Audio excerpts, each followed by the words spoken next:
Magandang araw po mga ka-recap at maligayang pagbabalik sa ating channel. Ngayon naman po ay atin ang ipagpatuloy ang kwento ni Yurek the Barbarian. Naghahanda na nga si Yurek para sa pag-abang sa pag-ambush ng mga bandido. Binigyan ni Siten si Yurek ng mga mabibilis na sundalo pero tila takot ang mga ito sa kanya. Nilapitan siya ng isang sundalo at sinabi na dahil sa nangyari kahapon ay takot na ang mga sundalo sa pinuno ng mga mersenaryo. Tinanong niya rin si Yurek kung sigurado bang aatake ulit ang mga bandido ngayong gabi.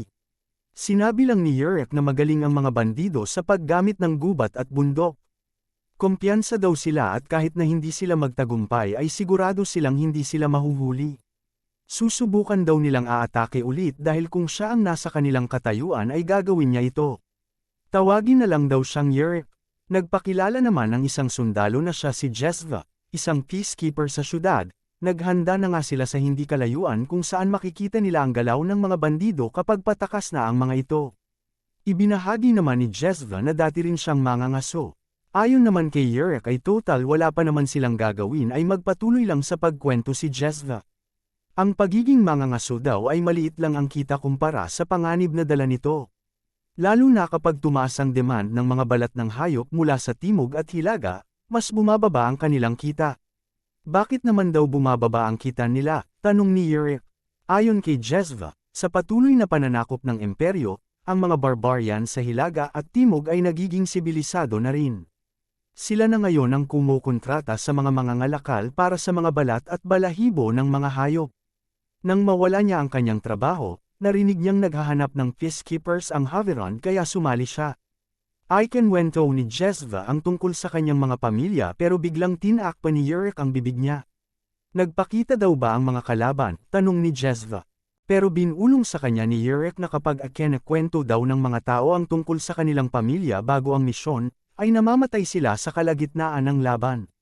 Natawa lang si Jezva, hindi siya makapaniwala na ang taong kaharap niya ay ang parehong taong bumugbog sa dalawang sundalo. Kinagabihan ay nagpakita nga ang mga bandido. Tama nga si Yurek, kaya simulan na daw nila. Hinabol na nga ni Yurek at ng mga kasamahan ang mga bandido. Mukhang malakas nga daw ang stamina ng mga bandidong ito, pero hindi ito maganda para sa kanila. Sinabihan niya ang mga kasamahan na bagalan lang ang pagsunod sa kanila, siya ang mauuna at magpaputol siya ng mga sanga para maging palatandaan at masundan siya. Mabilis na tinalon at tinakbo ni Yurek ang mga mahihirap na daan ng gubat. Ayon kay Jezva ay kumpiyansa siya sa kanyang abilidad sa gubat at bundok, pero mas halimaw daw si Yurek. Walang pinagkaiba sa lobo. Sa isip ni Yurek, ang stamina ng kalaban ay kapareho ng mga mandirigma sa kanyang tribo. Sigurado si Yurek na hindi mga ordinaryong bandido ang kalaban nila. Walang makakahabol sa kanila maliban sa kanya. Biglang nakaramdam si Yurek ng pag-atake galing sa likod niya pero mabilis niya itong naiwasan. Magaling daw ang ginawa niyang pag-iwas saad ng barbarian. Magaling din daw siya dahil nalaman niyang sinusundan siya, saad ni Yurek. Naramdaman daw kasi ng barbarian na parang kumati ang kanyang likuran. Sa isip ni Yurek ay kailangan niyang patayin ang kalaban bago pa dumating ang ibang mga kalaban. Malaki din ang tsansang nasa paligid lang ang kanilang kuta. Mabilis na umatake si Yurek gamit ang kanyang mga palakol. Mabilis din ang barbarian sa pagsangga sa mga atake ni Yurek. Pero nagulat si Yurek sa nakita sa katawan ng kalaban. Mga tato ng ahas. Nag-iba ang itsura ni Yurek nang makita ito. Malakas na atake ang pinakawalan ni Yurek at nabitawan ng barbarian ang kanyang espada. Paano daw siya ganito kalakas? Tinamaan ni Yurek sa leeg ang bandidong barbarian. Nilapitan ito ni Yurek at hindi na nagdalawang isip na tapusin ito. Nadismaya naman siya dahil nasira ang talam ng kanyang palakol. Hindi nagtagal ay dumating na ang ibang mga kasamahan niya kasama si Jezva. Muntik na daw silang hindi makahabol. Ayon sa isang sundalo ay Serpent's Believer ang nakalaban ni Yurek. Mga barbarian din silang galing sa norte.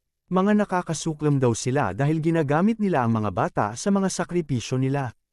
Tinuturing sila na mga erehe at mga kulto. Habang nagsasalita pa ang sundalo ay tinamaan agad ito ng pana. Bagsak agad ang sundalo. Agad na inutusan ni Yurek si Jezva na hipan ang trumpo para marinig ng ibang kasama nila. Pero huli na ang lahat. Tinamaan din si Jezva ng pana. Bagsak lahat ng mga kasamahan ni Yurek pati na si Jezva. Hindi nga daw nagkakamali si Yurek, namamatay ang mga tao kapag kinuwento nila ang tungkol sa kanilang pamilya. Agad namang pinalibutan ng mga bandido si Yurek.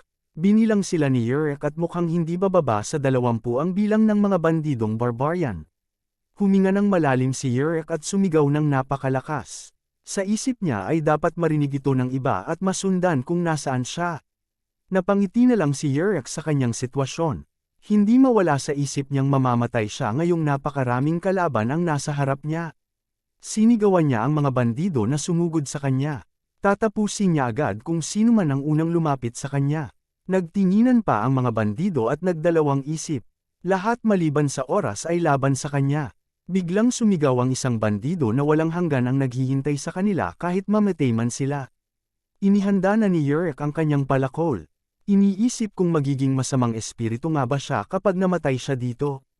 Mabilis na tumakbo muna si Yurek papalayo sa mga bandido para makatipan ng kaunting oras bago makarating ang ibang kasamahan. Pero mabilis din ang mga kalaban na makahabol sa kanya kaya wala siyang magawa kung hindi labanan ang mga ito. Pinalibutan siya at pinaulanan ng mga pana sa iba't ibang direksyon.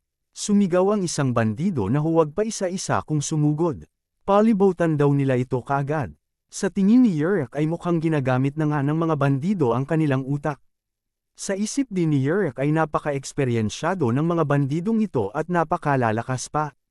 Habang tumatakbo ay naaalala ni Yurek ang napanaginipan tungkol sa kanyang mga ninuno. Niyayaya siya na sumunod sa kanila dahil nawalan sila ng mundo. Sa isip ni Yurek ay mukhang nababaliw na talaga siya. Tumalon si Yurek at agad na kumapit sa isang puno. Agad itong bumuelo at tumalon pabalik sa likod ng mga kalaban. At pagkabagsak niya ay agad niya itong inatake kaagad at pinabagsak. Umulan pa ng napakaraming pana at sa kasamaang palad ay tinamaan si Yurek sa kanang braso at sa binti nito. Pero hindi pumihil sa kanya ito. Agad niyang binato ang isa niyang palakol sa kalaban at tinamaan ito sa ulo. Lahat na lumapit sa kanya ay napapabagsak niya gamit ang lakas ng katawan at determinasyon iya na mabuhay pa. Nakita naman ng isang kalaban na bukas ang tagiliran ni Yurek kaya hindi siya nagdalawang isip na atakihin ito. Nakita ito ni Yurek at napakabilis na binaba ang kanyang kaliwang kamay. Hindi makapaniwala ang kalaban sa bilis ng reaksyon ni Yurek. Agad niyang sinuntok ito sa mukha. Hindi nga nataman sa katawan si Yurek pero malalim naman ang naging tama nito sa binti. Napapabagsak lang ni Yurek ang mga kalaban isa-isa habang tumatakas pero ngayon ay hindi na siya makatakbo dahil sa mga sugat sa katawan. Sa tingin niya ay hindi rin siya tatagal kung haharapin niya ng sabay ang mga taong ito. Nagdadalawang isip ang mga kalaban kung aatakihin ba nila si Yurek ng sabay pero hindi nila pwedeng maliitin ito dahil halimaw siya kung makipaglaban. Naiisip ni Yurek kung natatakot daw ba siya ngayon? Pero hindi siya natatakot mamatay. Ang kinakatakot niya ay ang walang hanggang paggala ng kaluluwa niya sa mundong ito kapag namatay siya. Ang malapad na taniman ng mga gininto ang trigo. Ang nag-aapoy na kalupaan at paligid sa kanyang panaginip. Ang napakalapad at kasing lawak ng langit na karagatan. At ang pinaniniwalaan ng mga karamihan na dulo ng mundo. Gusto niya pa lahat itong makita. Makalipas ang ilang sandali sa gabing iyon, ay dumating na ang mga kasamahan ni Yurek. Nakita ni Bachman si Yurek. Tinanong niya kung buhay pa daw ba siya. Biglang napahiga si Yurek at tila nakahinga naman ng maluwag si Bachman sa nakita. Sinabi ni Yurek na pakiramdam niya ay mamamatay na siya. Kinaumagahan ay nagtipon-tipon na nga silang lahat at hinuli ang mga buhay na bandido. Huwag daw nilang tapusin ang mga bandidong ito dahil kailangan nilang bitiin ang mga ito sa plaza. Tagumpay daw ang kanilang pagsupil sa mga bandido. Ayon kay Bachman ay malapit lang ang kuta nila kung saan nakita si Yurek. Usap-usapan sa kampo nila na nakakamangha daw dahil ilang bandido ang natalo niya ng mag-isa.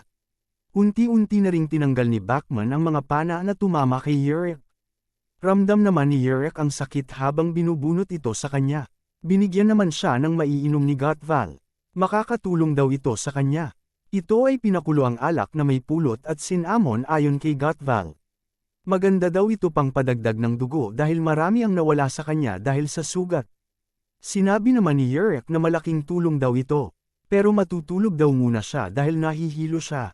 Sobrang pagod din ni Yurek dahil sa laban buong gabi. Habang natutulog si Yurek ay bigla namang nagsigawan ng ibang kasamahan. Napalingon si Gotval kung ano ang nangyayari. Hindi rin maintindihan ng mga tao ang nangyayari.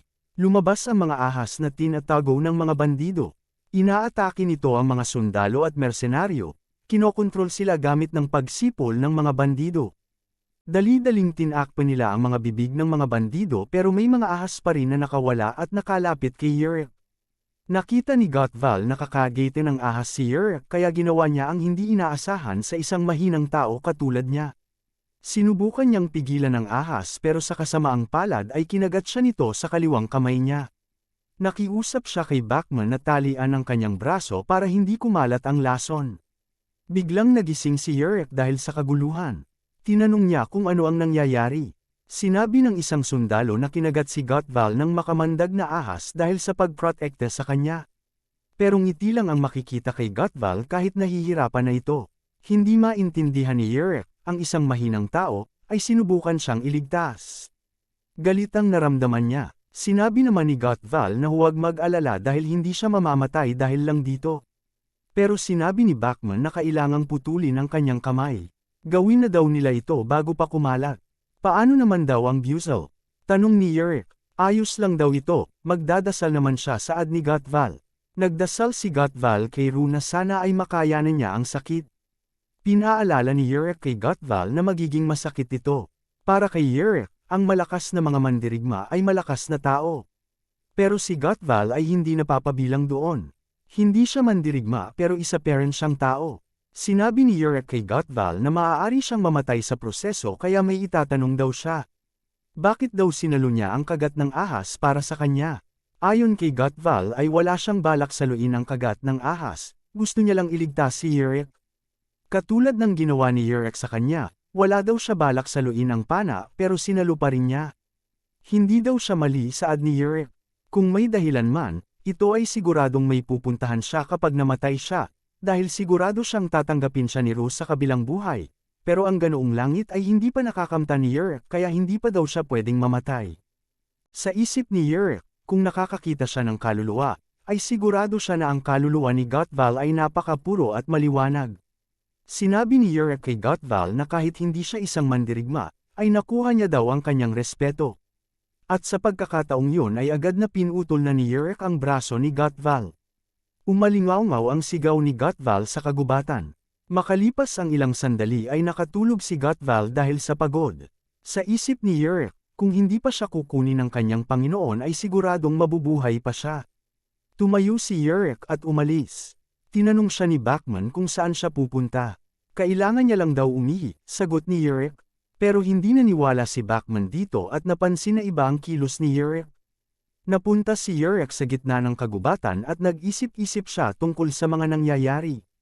Bigla siyang napaluhod sa ilalim ng sinag ng araw. Sinabi niya ang mga katagang hindi aasahan na sasabihin ng isang barbarian. Kapag daw hindi namatay si Gotval, ay susubukan niya. Susubukan niyang maniwala sa Diyos ng araw. Kay Ru, ano na kaya ang mangyayari kay Gotval at tutuparin kaya ni Yurek ang kanyang ipinangako kapag gumaling si Gotval. Natapos na nga ang ekspedisyon para sugpuin ang mga bandido at sumunod na araw ay bumalik na sila sa Haviron. Si Yurek naman ay nasa isang kwarto nagpapahinga habang nakatingin sa bintana. Maririnig niya mula sa labas ang sigawan ng mga tao para parusahan ang mga bandido. Bigla naman pumasok si Bachman galing sa pagligo at sinabi na napakaganda ng trate sa kanila ng mga mersenaryo. Nasa loob sila ng guest room ng kastilyo. Tinanong siya ni Bachman kung iniisip pa rin daw ba niya ang pari. Pero sinabi ni Yurek na hindi. Pero sa tingin ni Bachman ay iniisip talaga niya ang pari. Nainis na si Yurek dahil sinabi na nga daw niya na hindi. Papatayin daw niya si Bachman kapag tinanong pa niya ito ulit. Nanginig naman si Bachman sa takot. Iniisip ni Yurek kung tama daw ba ang kanyang ginagawa. Hindi naman niya maaaring bawiin ang panata na sinumpa na niya. Kung maniniwala siya kay Ru, ang kanyang kaluluwa ay mapupunta sa lugar kung saan wala ang kanyang mga kapatid sa tribo at ninuno. Lugar kung saan hindi na niya makikita at makakasama ang kanyang mga kapatid sa tribo. Pero kapag tatapusin niya na lang si Gotval, o hindi kaya kung mamatay man si Gotval ay hindi na niya kailangan maniwala kay Ru na hindi kayang magbigay ng kanyang kahilingan kahit isa man lang. Natatakot na si Bachman dahil hindi niya alam ang iniisip ni Yurek. Nainis ito at niyaya na lang si Bachman na uminom. Sa kastilyo ng Noble ay nagkaroon ng handaan, isang selebrasyon para sa matagumpay na misyon para sugpuin ang mga bandido. Hindi pa raw nakakita si Yurek ng ganito kamaluho na piging. Hindi lang kaalaman sa pakikipaglaban ang natutunan ng mga sibilisadong mga tao, nabubuhay sila para sa mas nahihigit na layunin. Kaya din daw ba niya maging katulad nila? Tanong ni Yurek sa sarili. Tinawag niya rin ang pangalan ni Rue. Bigla naman nagulat ang mga tao at binigkas ang pangalan ni Rue. Si Gutval ay tila nakarecover na pero wala na ang kanyang kaliwang kamay. Kinumusta siya ng mga tao, mabuti-buti na daw ang kanyang lagay at nawala na rin ang kanyang lagnat. Biyaya daw ito galing kay Rue. Bigla naman tumayo si Yurek habang nakatingin kay Gutval. Tinawag niya ito at nilapitan. Mabuti naman daw at hindi siya kinuha ng kanyang Diyos. Ayon kay Gutval ay mukhang may kailangan pa siyang gawin sa mundong ito. Iniisip ni Yurek kung pinakinggan daw ba ni Rue ang kanyang panalangin. Tinanong naman ni Gutval si Yurek kung aalis na ba sila kaagad pagkatapos nito. Ayon naman kay Yurek ay kapag nakarecover na ang katawan niya, kung ganoon daw ay tuturuan niya si Yurek na magsulat at magbasa habang nandito pa sila pero kaliwang kamay na lang ang meron siya. Tinitigan ni Yurek ang kales at napag-isip. Biglang niyang sinabi na gusto niyang magpabautismo. Napatigil si Gutval sa narinig. Hiniling niya kay Yurek na sabihin itong muli. Sinabi ni Yurek na bautismuhan daw siya sana ni Gutval. Tila tumigil ang oras ni Gutval sa mga sandaling yon. Napangiti siya at sinabi na tama nga at hindi pa siya kinuha ni Rue dahil may kailangan pa siyang gawin. Sumunod na araw sa isang simbahan ng relihiyong Sol na napapaligiran ng fountain, ay bautismohan na nga si Yurek. Napapaisip pa rin siya sa pagkakataong ito. Si Rue, na Diyos ng araw. Bakit daw siya binabautismohan? Dahil daw ba sa kanyang panata? Bakit niya kaya ginawa ang panatang yon? Saksi ang ibang pari, si Donovan, at Bachman kasama na rin ang ibang mga mersenaryo sa pagbautismo kay Yurek. Unti-unting lumalapit si Yurek sa altar, iniisip niya na siya, ay gusto niyang makasigurado. Ipinikit ni Yurek ang mga mata kasabay ng pagdadasal ni Gutval habang benebendisyunan si Yurek. Nagdasal sila kay Rue na tanggapin sana si Yurek bilang naligaw na anak na ngayon ay nagbabalik. Kailangan ni Yurek ng mundo kapag mamamatay siya.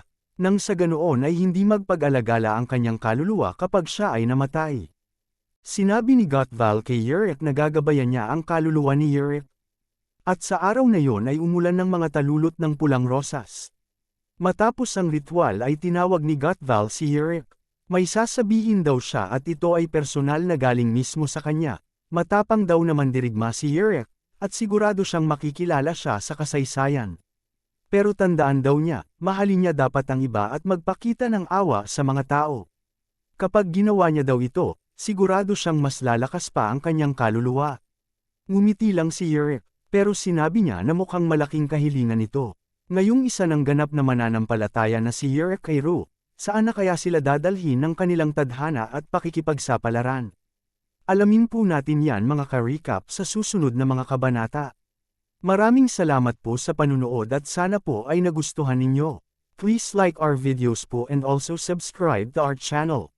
Thank you and see you soon. Bye!